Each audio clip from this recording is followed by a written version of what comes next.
इस बीच बड़ी खबर आ रही है। पकड़े गए 6 आतंकियों से पूछताछ में नया खुलासा हुआ है। हमले के लिए विस्फोटक कई शहरों में पहुंच चुका है। धमाके की साजिश को अंजाम देने के लिए आतंकी कई जगह रेकी कर चुके थे। दिल्ली और यूपी में कुछ जगहों पर रेकी की थी। कुछ आतंकी दिल्ली आ रहे थे। अभी पुलिस पूछताछ में पता लगाने की कोशिश कर रही है कि इनके निशाने पर कौन कौन थे। क्या कोई वीवीआईपी भी इनके निशाने पर थे?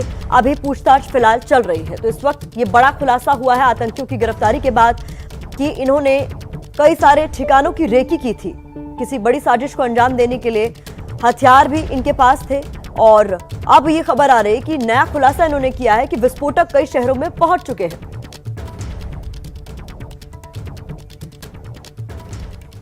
तो साजिश के इस नए खुलासे पर बातचीत के लिए हमारे साथ हैं दिल्ली से ओम प्रकाश तिवारी। नापाक साजिश पर बड़े खुलासे पर अपडेट के साथ वरुण जैन जुड़े हैं।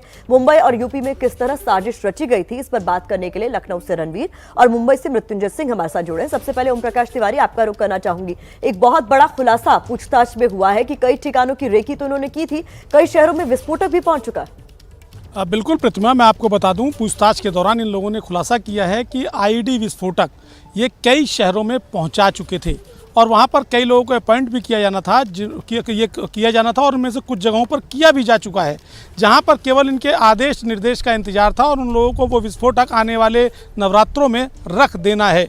साथ ही अभी तक इनकी पूछताछ के आधार पर 3 लोगों को आइडेंटिफाइड किया जा चुका है।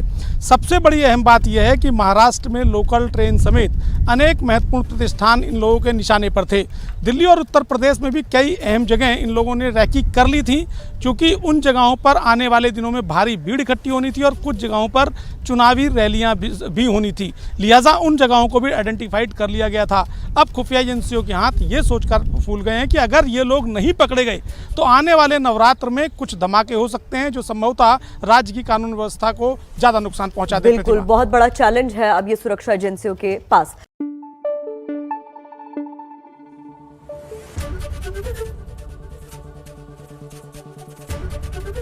एबीपी न्यूज आपको रखे आगे।